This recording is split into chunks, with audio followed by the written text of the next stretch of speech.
मैं सुकेश सर पुनः आज के आपके सामने नए जोश व जुनून के साथ आया हूं और इस जोश का कारण क्या है वो जान लीजिए। जिस चीज़ का कि हम लोगों को लंबा इंतजार था, विद्यार्थी की ये लड़ाई और टीचर की ये लड़ाई आखिरकार सरकार ने मानी।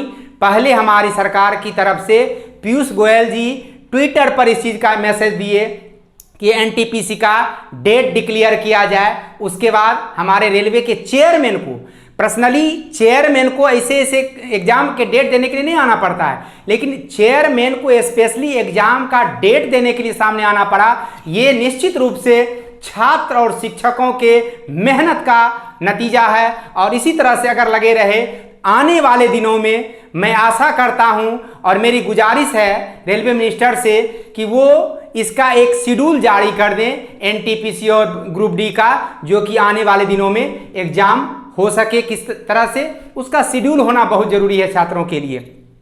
और आइए हमारा आ गया एग्जाम डेट। कितनी खुश आज हम कितना खुश हैं ये हम बता नहीं सकते आपको। ग्रुप डी एनटीपीसी और ग्रुप डी का जो हमारा आया हुआ है टोटल पोस्ट ग्रुप डी और एनटीपीसी दोनों मिला करके 1,40,000 लगभग पोस्ट हैं इसमें, जिसमें कि आपको कुछ है एनटीपीसी के पोस्ट और कुछ हैं ग्रुप डी के पोस्ट, जिसके बारे में कि आप पार्टिकुलर आप जानेंगे। और ये यूनिक न्यू भारत पब्लिकेशन जो है आए दिन आप लोग के लिए बेहतर से बेहतर प्रयास करता रहेगा। इसी प्रयास में आइए देखते हैं एक अगली कड़ी को।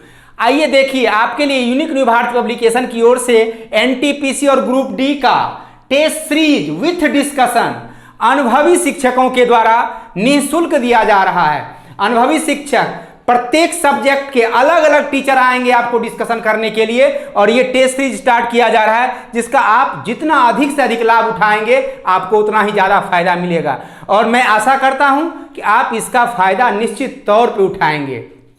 और आइए इससे रिलेटेड एनटीपीसी अभी वर्तमान में जो आपका डेट दिया है 15 दिसंबर से वो एनटीपीसी का डेट दिया है। इसके बाद फिर ग्रुप डी का एग्जाम भी होगा, तो बारी बारी से हम लोग सारे कुछ, चूंकि ये 2018 में फॉर्म भरा गया था, वैकेंसीज है 2018 की है, तो 2 साल बीत गया और 2018 से हम 2020 में आया है हमारा एग्जाम का डेट। इस दो साल के दौरान हो सकता है आप कुछ सिलेबस मिसिंग कर गए होंगे या फिर कुछ भूल गए होंगे इसके जानकारी के बारे में। मैं आज आपको अपडेट कर दूंगा सारी जानकारी के साथ। आइए इसका जानकारी लेते हैं हम लोग। ये हमारा RRB NTPC and group D जो कि आप देख रहे हैं यहाँ पे आरआरबी एनटीपीसी और group D total number of vacancy कितना है 1,40,640 total number of vacancy group D और एनटीपीसी दोनों को मिला करके।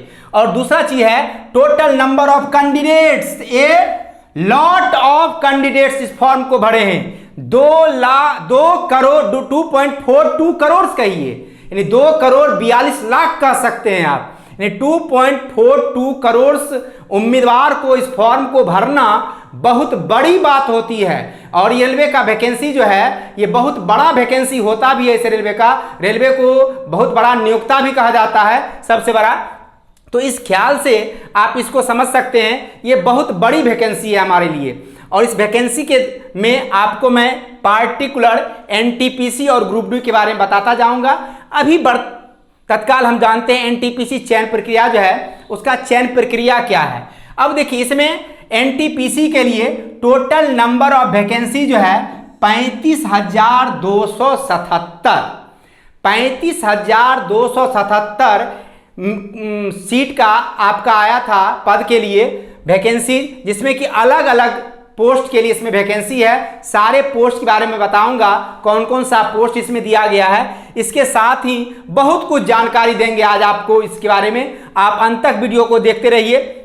इसका सिलेक्शन का जो प्रक्रिया है, इतना पोस्ट के लिए जो चयन किया जाएगा आपको, इसमें 4 स्टेज में एग्जाम होगा।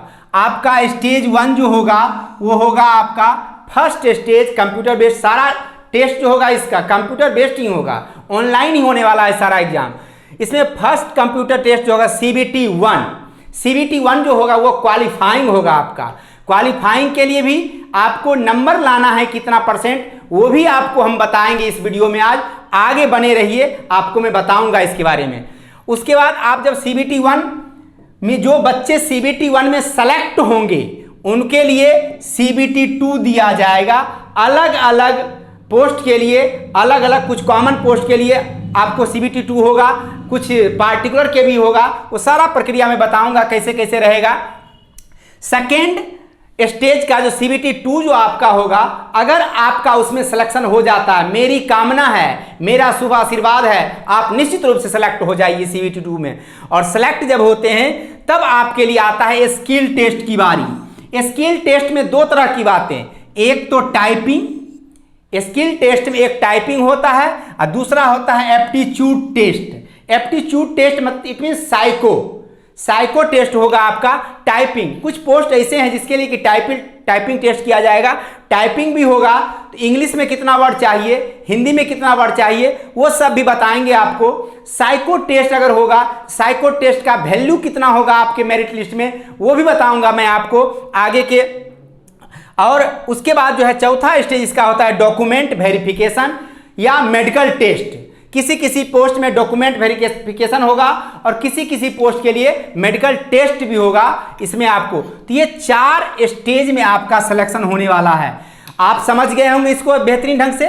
अब आइए सिलेक्शन होने की प्रक्रिया को जानने के बाद आगे हम लोग देखते हैं इसमें क्या है कि अभी आपका जो है संभावित डेट, जिसको टेंटेटिव डेट बोलते हैं, संभावित डेट जो है एग्जाम का वो जारी कर दिया गया है। 15 दिसंबर 2020 से चालू रहेगा।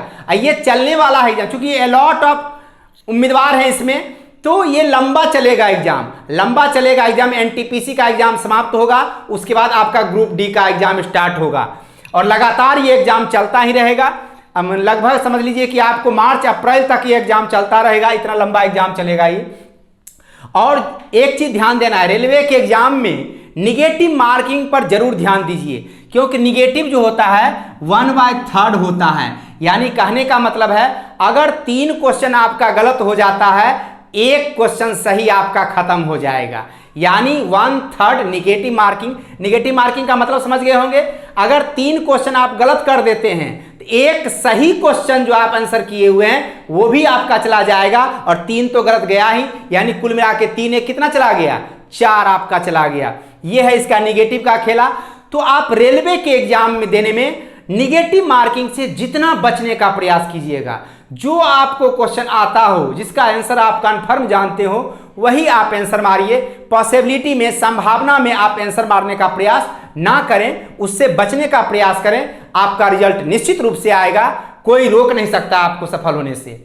अब आइए निगेटिव CBT 2 में। CBT 2 में यहां देखिए CBT 2 के लिए टोटल वैकेंसी का 20 गुना रिजल्ट दिया जाएगा। इसको समझिए क्या लिखा हुआ है। जैसे आप CBT 1 का एग्जाम देते हैं, CBT 1 का एग्जाम दीजिएगा, टोटल नंबर ऑफ वैकेंसी मान लिया जाए आपका दिया है 35,000 समथिंग, तो 35,000 को गुना 20 कर दीजिए, यानी लगभग 70,000 होता है।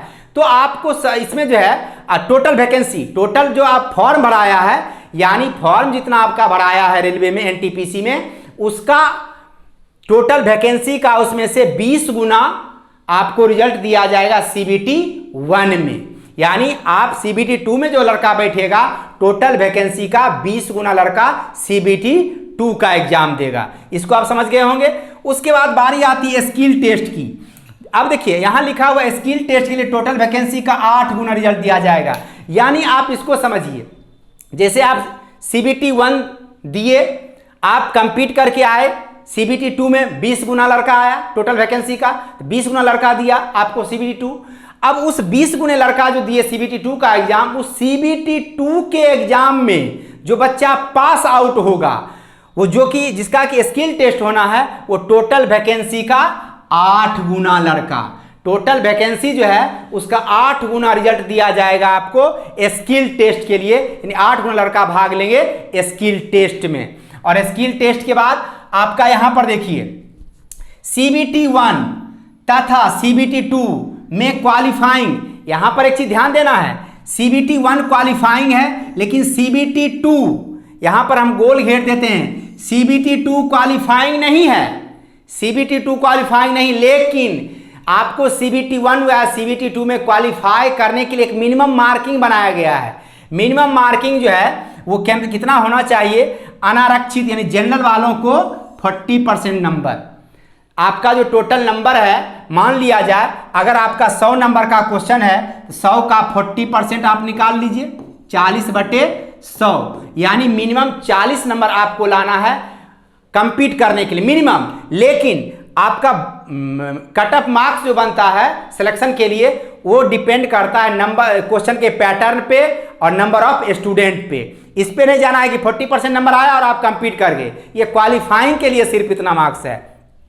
अत्यंत पिछड़ा वर्ग ओबीसी के लिए रखा गया है 30%। अगर आप 30% नंबर आते हैं तो आप सेलेक्ट हो जाएंगे, ये संभावना है, कंफर्म नहीं कि आप सिलेक्टे हो जाएंगे। और अनुसूचित जाति के लिए 30% रखा गया है, अनुसूचित जनजाति के लिए 25% रखा गया है। ये आपका है कैटेगरी वाइज कितना परसेंट नंबर आना चाहिए क्वालिफाई करने के लिए सीबीटी 1 में। अब यहां देखिए हमारा जो मेरिट लिस्ट बनता है, मेरिट लिस्ट जो बनता है किसी भी एग्जाम में सिलेक्शन होने के लिए, और इस एनटीपीसी के एग्जाम में आपका मेरिट लिस्ट कैसे बनेगा उसको मैं बता रहा हूं। आप जो सीबीटी 2 का एग्जाम दिए, सीबीटी 2 का आपका वेटेज कितना होगा 70%। सीबीटी 2 एग्जाम का 70% मार्क्स और स्किल टेस्ट का 30%। जैसे साइको एसएम का लड़का या ट्रैफिक असिस्टेंट का लड़का अगर साइको देता है तो साइको का 30% मार्क्स और सीबीटी 2 का 70% मार्क्स, दोनों को मिल करके आपका मेरिट लिस्ट बनेगा। समझ गए? आपका फाइनल मेरिट लिस्ट जो बनेगा सीबीटी 2 का 70% और स्किल टेस्ट का 30% मिल करके।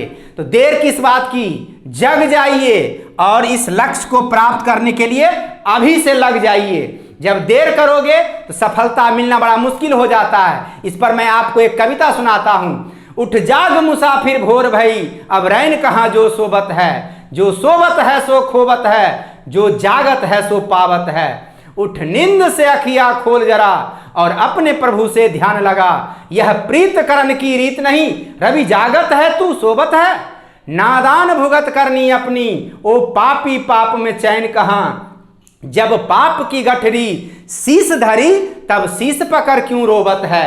जो काल करे सो आज कर ले, जो आज करे सो अब कर ले, जब चिड़िया ने चूक खेत लिया तब पछताए क्या होबत है। उठ जाग मुसाफिर भोर भई, अब रैन कहां जो सोबत है। अब वैकेंसी का डेट आ गया है आपका एनटीपीसी का, अब सोना छोड़ दीजिए, जग जाइए, सजग हो जाइए और लगन से लग जाइए, निश्चित रूप से सफलता होगी। हम आपके साथ पर डे हैं। अब तो यूनिक भारतीय एप्लीकेशन आपके लिए प्रैक्टिस सेट भी लेके आ रही है, पर डे डिस्कशन होगा, इसका फुल डिस्कशन अनुभवी शिक्षकों के द्वारा पार्टिकुलर, और उसका फायदा उठाइए, आप सफल होइए, मेरी ये कामना है आपके साथ। अगला आगे देखते हैं। यहां देखिए name of the post, NTPC में जो जो पोस्ट है उसमें देखिए जूनियर क्लर्क कम टाइपिस्ट है, अकाउंट्स क्लर्क कम टाइपिस्ट है आपका दिया हुआ, उसके बाद जूनियर टाइम कीपर दिया हुआ है, सीनियर क्लर्क कम टाइपिस्ट आपका दिया हुआ है, जूनियर अकाउंट्स असिस्टेंट कम टाइपिस्ट। अब यहां देखिए उसके बाद है सीनियर टाइम कीपर है, ट्रेन्स क्लर्क है, कॉमर्शियल कम टिकट क्लर्क है, गुड्स गार्ड है, सीनियर कॉमर्शियल कम टिकट क्लर्क है, कॉमर्शियल अप्रेंटिस है, स्टेशन मास्टर है, ट्रैफिक असिस्टेंट है। यानी टोटल 13 है। ये आप काउंट कर लीजिए 1 2 3 4 5 6 7 8 9 10 11 12 13, टोटल 13 पोस्ट के लिए वैकेंसीज है। अब इसका सीबीटी 1, यहां देखिए सीबीटी 1 जो होगा इस 13 पोस्ट के लिए, जितना आप ये पोस्ट देख रहे हैं सारे पोस्ट के लिए कॉमन टेस्ट होगा।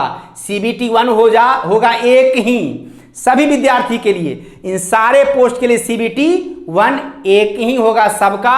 और सीबीटी 2 में पार्टिकुलराइज किया जाएगा कुछ पोस्ट के लिए। जैसे आप देखिए ये जो इंटर लेवल का पोस्ट जो आपका है और ग्रेजुएशन लेवल का जो पोस्ट है उसको थोड़ा अलग अलग किया गया है। जैसे आप यहां तक देखिए, यहां तक ट्रेन्स क्लर्क, यहां पर आपका दिया हुआ है जूनियर क्लर्क कम टाइपिस्ट, अकाउंट्स क्लर्क कम typist, junior time keeper, senior clerk कम टाइपिस्ट, जूनियर अकाउंट्स असिस्टेंट कम टाइपिस्ट, सीनियर टाइम कीपर और ट्रेन्स क्लर्क। ये सारे के लिए एक कॉमन एग्जाम लिया जाएगा। सीबीटी 2 जो होगा इस सारे पोस्ट के लिए, यानी 1 2 3 4 5 6 7, यानी यहां तक के लिए आपको एक कॉमन टेस्ट होगा, ये आपका सीबीटी 2।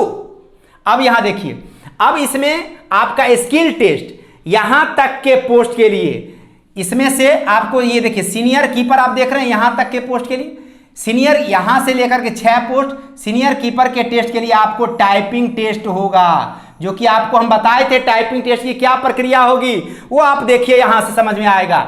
ये सारे पोस्ट के लिए टाइपिंग का जो प्रक्रिया होगा वो आपको 30 वर्ड प्रति मिनट इंग्लिश में, 30 वर्ड प्रति मिनट इंग्लिश में, और हिंदी में टाइपिंग आप करते हैं तो 25 वर्ड प्रति मिनट हिंदी में आपका रहेगा ये स्किल टेस्ट में। कहीं कोई कंफ्यूजन, ऊपर का 6 पोस्ट के लिए आपको स्किल टेस्ट सेम रहेगा और सारे पोस्ट के लिए CBT 1 सेम रहेगा और 1 से 7 ट्रेंस कलर के लिए CBT 2 भी सेम ही रहेगा और ट्रेंस कलर के लिए आपको स्किल टेस्ट नहीं होगा आपका।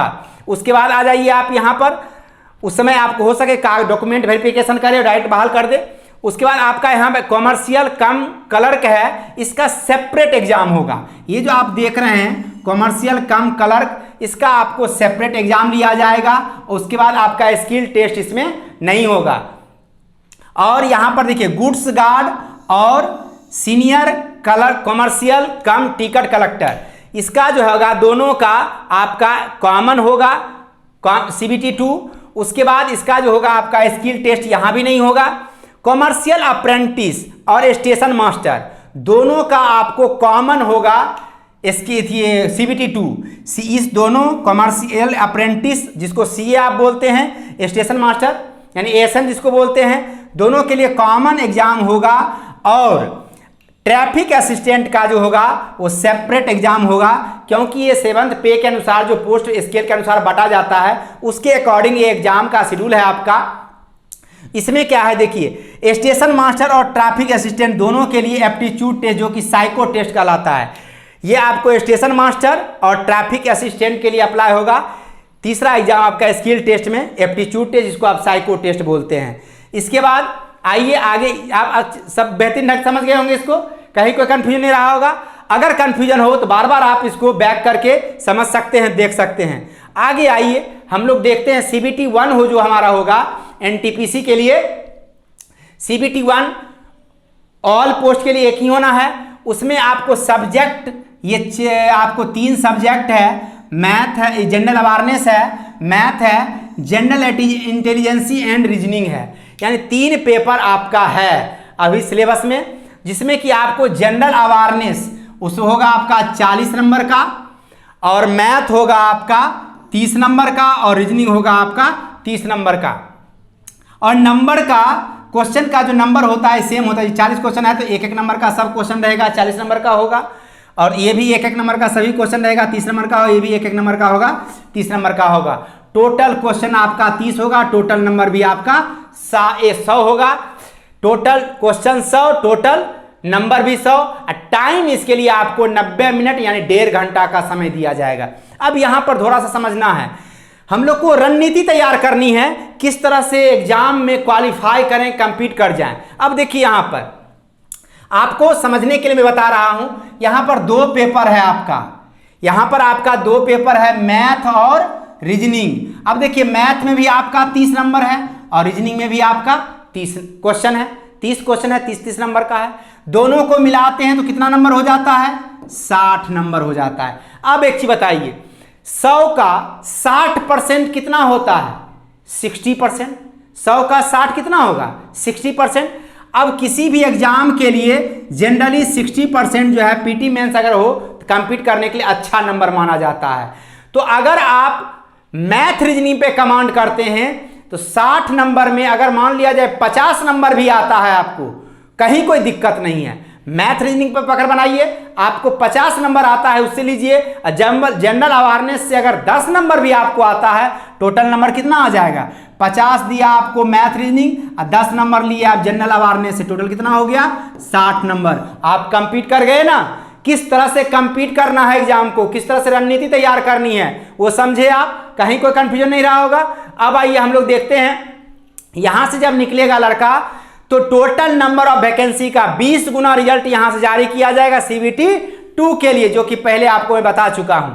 अब CBT 2 जो इसका होगा, यहां पर भी क्या किस तरह से होगा वो आप दिखाते हैं आपको। CBT 2 में इसका जो है सब्जेक्ट वही तीनों जो आप देखे यहाँ ऊपर में वही है, कोई चेंजिंग सब्जेक्ट में नहीं है, लेकिन नंबर ऑफ क्वेश्चन में थोड़ा सा चेंजिंग है। अब देखिए यहाँ पर CBT 2 जो आपका होगा उसमें जनरल अवेयरनेस के 50 क्वेश्चन 50 नंबर के, मैथमेटिक्स 35 क्वेश्चन 35 नंबर के, general intelligence reasoning 35 question 35 number के, total number of question 120, total marks 120 और समय रहेगा 90 मिनट ही। अब देखिए CBT 2 में भी बेहतरीन खेला है। यहां पर देखिए मैथमेटिक्स और रीजनिंग की हम बात करते हैं, 35 और 35 कितना हो गया 70, यानी 120 नंबर में 70 नंबर आपको यहां से, मान लिया 70 नहीं आता आप 60 ही लाइए, यहां से 60 नंबर अगर ले आते हैं तो बचता है 50 नंबर। क्या 50 नंबर जनरल अवेयरनेस में आप 20 नंबर भी नहीं ला सकते हैं? निश्चित रूप से। तो आप अगर 20 नंबर यहां से ले आते हैं तो टोटल कितना हो गया आपका 80 नंबर। अब 120 में 80 नंबर ले आते हैं आप तो आप कंप्लीट कर जाएंगे, लेकिन आपको ध्यान रखना है, आपको टारगेट रखना है CBT 2 में 85 नंबर लाने का। आप 85 नंबर अगर लाइएगा CBT 2 में 85 नंबर और CBT 1 में 70 नंबर, CBT 1 में आप 70 नंबर लाइए। क्वालिफाई के लिए हमको सोचना है, अगर क्वालिफाई करना है CBT 1 में तो 70 नंबर लाइए और CBT 2 में आप 85 नंबर लाइए। यहां आप 70 नंबर ले आइए, 70 क्वेश्चन बना लीजिए सही सही, आप कन्फर्म में आपका रिजल्ट हो गया।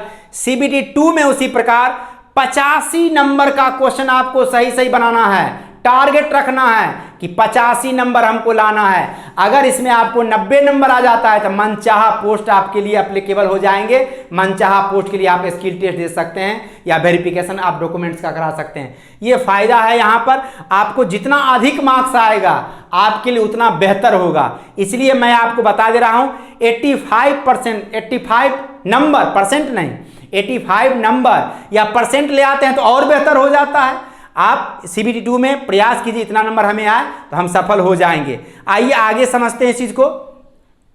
आगे जो है हमारा वो है कि यहां पर ये आप NTPC के बारे में सब कुछ जाने। अब हम लोग थोड़ा जानते हैं ग्रुप D के बारे में। ग्रुप D की क्या प्रक्रिया है। यहां देखिए ग्रुप D में टोटल नंबर ऑफ वैकेंसी है 1,03,769। 1,03,769 जो है डिफरेंट टाइप के पोस्ट हैं इसमें भी, जो कि आपको मैं बताऊंगा। इसका चयन का प्रक्रिया जो होगा, यहाँ देखिए इसमें भी एक होगा CBT टेस्ट, यानी कंप्यूटर बेस्ड टेस्ट, इसमें भी होगा CBT। उसके बाद आपका फिजिकल एफिशिएंसी टेस्ट होगा, यानी फिजिकल टेस्ट जिसको आप कहते हैं वो होगा। उसके बाद आपका डॉक्यूमेंट वेरिफिकेशन, कागज का जो है जांच पड़ताल होगा। उसका मेडिकल टेस्ट भी होता है। ये 4 प्रक्रिया से आपको गुजरना पड़ेगा जॉब पाने के लिए। उसके बाद अब यहाँ CBT 1 में क्या होगा वो भी बताएंगे आपको, कैसे कैसे काम करना है। आइए इसमें नेम ऑफ द पोस्ट जानते हैं। ग्रुप D में कौन कौन सा पोस्ट है। इसमें है ट्रैक मेंटेनर, 4th क्लास का ट्रैक मेंटेनर जो है, और हेल्पर है या assistant in various technical department. Various technical department जो है उसमें आपका इलेक्ट्रिकल है, मैकेनिकल है, या S&T डिपार्टमेंट एक होता है रेलवे में, उससे रिलेटेड चीज है इसमें। और एक असिस्टेंट पेंट्समैन का भी बहाली होता है। लेवल 1 का पोस्ट इन अदर डिपार्टमेंट, किसी अदर डिपार्टमेंट के लेवल 1 का पोस्ट होता है, उसके लिए भी आपको इस ग्रुप D के अंतर्गत वैकेंसीज के अंतर्गत बहाली किया जाएगा। और आगे आइए ग्रुप D के बारे में जानते हैं हम लोग। इसका देखिए ग्रुप D का जो CBT एग्जाम होगा वो किस तरह का एग्जाम होगा, वो इतना कुछ बताने के बाद मैं आपसे आज पुनः ये कहता हूं कि मेरे इस चैनल को लाइक कीजिए, शेयर कीजिए, सब्सक्राइब कीजिए और ढेर सारा कमेंट्स में लिखिए। आपके लिए मैं बेहतर करने का प्रयास करता हूं।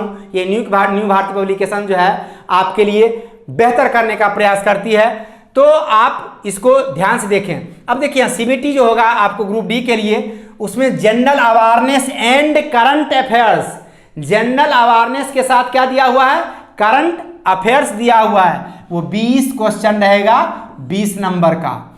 मैथमेटिक्स रहेगा 25 क्वेश्चन 25 नंबर का। जनरल इंटेलिजेंसी यानी रीजनिंग रहेगा आपका 30 नंबर क्वेश्चन 30 नंबर का। जनरल साइंस आपका रहेगा 25 क्वेश्चन 25 नंबर का। टोटल क्वेश्चन आपका होगा 100 और टोटल नंबर भी होगा 100 ही। समय मिलेगा आपको 90। और यहां पर आप देखिए, यहां पर सबसे अधिक नंबर किसमें है? रीजनिंग में आपको 30 क्वेश्चन और 30 नंबर का। अगर यहां से आप भी उठाते हैं रीजनिंग और मैथ को, 30 और 25 कितना हो जाता है? 55 हो जाता है। यानी 100 नंबर में 55 नंबर अगर आता है आपको। अब बचा आपको जनरल अवेयरनेस और करंट अफेयर्स और जनरल साइंस। मान लिया जाए हम यहां से 20 नंबर है तो यहां से 5 ही नंबर लेते हैं, और यहां पर 25 है तो यहां से 10 नंबर ही उठाते हैं। एक रणनीति तैयार करने के लिए सिखा रहे हैं आपको। अब आप इसको ऐड कीजिए, 55 10 60, 60 10 70, कितना नंबर हो गया आपको? 70। तो 70% आ गया। कहीं कोई रिजल्ट रोक सकता है आपका? निश्चित रूप से सफल होगा। लेकिन ग्रुप डी के एग्जाम के लिए मैं आपको कहूंगा कि आप 80 नंबर लाने का प्रयास कीजिए। किसी किसी बोर्ड में क्या हो जाता है, 85% भी नंबर आ जाता है। और आप प्रयास करेंगे अगर इस तरह से 80% 85% नंबर लाने के लिए, ये 80% कर लीजिए, 80 नंबर कोई फर्क नहीं पड़ता है, तो आपका बेहतर हो सकता है, आप सफल हो सकते हैं। और मैं आपको बता देना चाहता हूं कि जो अनुभवी शिक्षक आपको डिस्कशन देंगे यहाँ के टेस्ट सीरीज में, वो सारे मने हुए शिक्षक हैं। और हमारा स्टूडेंट, खास करके मैं और हमारे मैथ वाले सर हैं या फिर जीके के भी सर हैं, सबका पढ़ाया हुआ स्टूडेंट ऑल ओवर इंडिया में।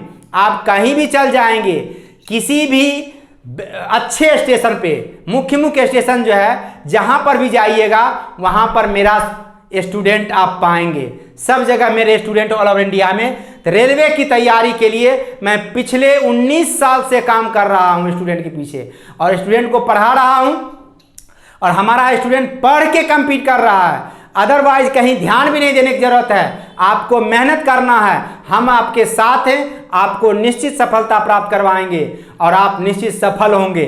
और आगे आइए, हमारे इस चैनल को आप लाइक करें, शेयर करें, सब्सक्राइब करें और join our Telegram channel, link in description. और आपको इसके लिए आज के लिए इतना ही। बहुत बहुत धन्यवाद। फिर हम लोग मिलते ही रहेंगे।